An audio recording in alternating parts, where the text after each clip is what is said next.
Hi guys, it's Samantha, and today I am back with a book review video. Today I'm going to be reviewing Crown of Midnight by Sarah J. Maas. So if you have not read the first book yet, then I suggest that you wait until you have read Throne of Glass and then come back and watch my review. So Crown of Midnight basically takes up exactly where Throne of Glass left off. Not much time has passed. Selena is now the king's assassin. She is doing his will, killing people that he feels needs to be killed, but at the same time trying to maintain her relationships with Chaol as well as Dorian. Things pretty quickly become quite tricky for Selena as another mysterious being shows up in the halls of the castle. Her relationship with Chaol becomes more complicated, and she learns about a certain movement that is working against the king that she has been tasked to weed out and kill its members, one of which is somebody that she knows and grew up with. Overall, I liked this book a lot more than I liked Throne of Glass. I thought Throne of Glass was a little bit weak for me. I didn't really enjoy it. I felt like it failed a lot in execution. It held a lot of promise. It just didn't work for me. I felt like there was a lot of inconsistencies with Selena's character and the love triangle I didn't much care for. But this book, I would say, is a marked improvement over Throne of Glass. I enjoyed this one so much more than I did the last one. It was extremely fast-paced. I found it to be really, really enjoyable. I was intrigued with the events. I couldn't wait to see what was going to happen. I was rooting for Selena, so this was definitely a huge improvement over Throne of Glass. I do still see some inconsistencies with Selena's personality and behavior. Sometimes I just feel like she's too contrasting between her two selves, between being this hardened assassin and being this frilly girl. Not that you can't be both, I just don't feel like at times it's executed very well. There's too big of a shift, but I felt like a lot of that was dispelled in this book. I felt like she's definitely more of a consistent character. I will say that the love triangle thing is getting a little bit old. I was mostly resolved in this book, I think, but there's still this lingering tension, romantic tension between Dorian, Chaol, and Selena that I don't much care for. I'm not a biggest fan of love triangles, and I feel like they're sort of in every single book and movie we watch these days, and I'm just very, very tired of it. And I mean, yes, love triangles may actually happen in real life, but I don't think they happen that frequently.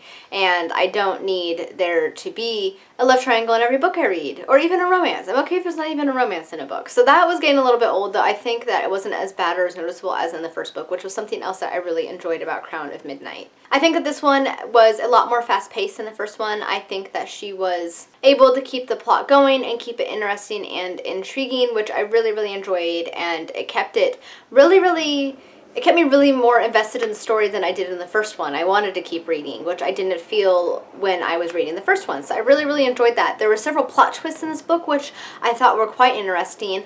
A couple I guessed, but one I did not see coming at all. So this next little section is going to be a bit of a discussion, and it's going to be a bit spoilery. So I will put down the book, and when you see me pick the book back up, you will know that it is safe for you to unmute the video. Some of the events in this book I really, really enjoyed. I thought the creepy creature in the library was really interesting. That scene in that book had me extremely creeped out. I mean, I was feeling very tense, which is a good sign. When I'm that invested in a book, I know I'm enjoying it. So that scene where she's confronting the creature in the library, I thought was really well done.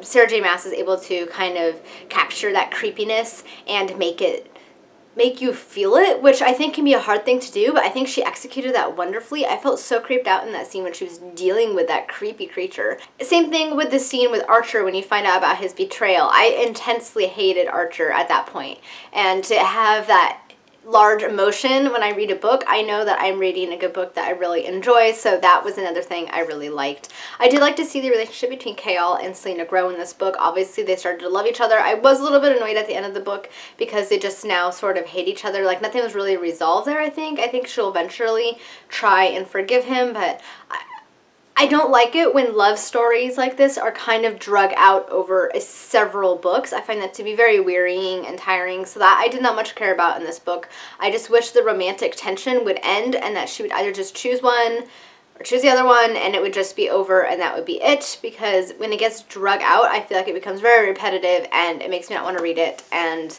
I just want it to be over. I just want her to choose. Her indecisiveness is frustrating me. So that was a little bit annoying. I wish that wouldn't have happened at the end of the book where she's still kind of up in the air about the two. I think perhaps, although at the end of the book I think that she's also thinking neither. I don't know. See, it's very confusing, and I wish that the romantic stuff would just be resolved and go away and we can focus on the other things in the book. So going into the book, I did know that Selena was a fae. That was something that hadn't spoiled for me. But I think that I was starting to suspect that in the first book anyway before I had actually known that spoilery fact. I was a little bit annoyed when somebody said that in one of their videos. I was like, really? I didn't want to know that. But anyway, I did not suspect that she was the lost princess. That one threw me for a loop, so I'm very intrigued to see where that's going and if she's going to be going to her fae relatives and see how that all plays out. I also really like that she was not killing people for the king. I like that she was kind of standing up for what she believed in and she wasn't going to take part in it and she was helping these people to escape. And I'm so pissed off that Archer kind of just threw that back in her face and was just using her. That made me so mad. I was so frustrated. Now on to Nehemia. I thought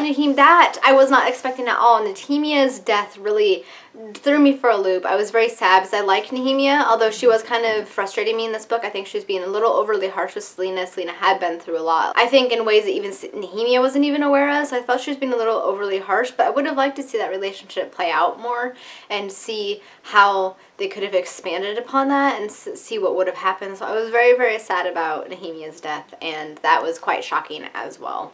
Overall, the events in this book just really had me captured. I could not wait to see what was going to happen, what was going to play out. I was invested. It was definitely a real page turner, and I really, really enjoyed it. It was a marked improvement over Throne of Glass. Overall, I rated this book 4 out of 5 stars. So if you were a little bit leery about Throne of Glass, you weren't sure if you liked it, you felt maybe like me where you didn't feel like it was the best written book and was, you know, just not the best story all around, I say go ahead and give Crown of Midnight a chance because it's definitely made me change my opinion of the book series as a whole. I think it was definitely a lot better than the first book. I am intrigued enough to continue on with the third book, though I have heard extremely mixed reviews about the third book. It seems to me that people either love it or they absolutely hate it, but I'm curious to see what I am going to think. I don't know when I'm going to get to it because I definitely want to own all of these in paperback and it's not out in paperback yet, so I might just buy it on my Kindle now and read it. I don't know. We'll decide. I don't know yet. I have a lot of books I want to read, but overall, I would say this is a really, really great improvement over Throne of Glass, and I really, really, really enjoyed Crown of Midnight. Alright guys, that was my review of Crown of Midnight. I hope you enjoyed it and perhaps it helped you to pick up the book if you're feeling a little bit iffy about whether or not you wanted to pick it up. Let me know down in the comments what your thoughts and feelings are on this book series, because though I'm enjoying it more with this book, I'm not completely sold on it. So let me know down in the comments what you like or don't like about the book series. Thank you guys so much for watching. Until next time, have a wonderful week and happy reading. Bye!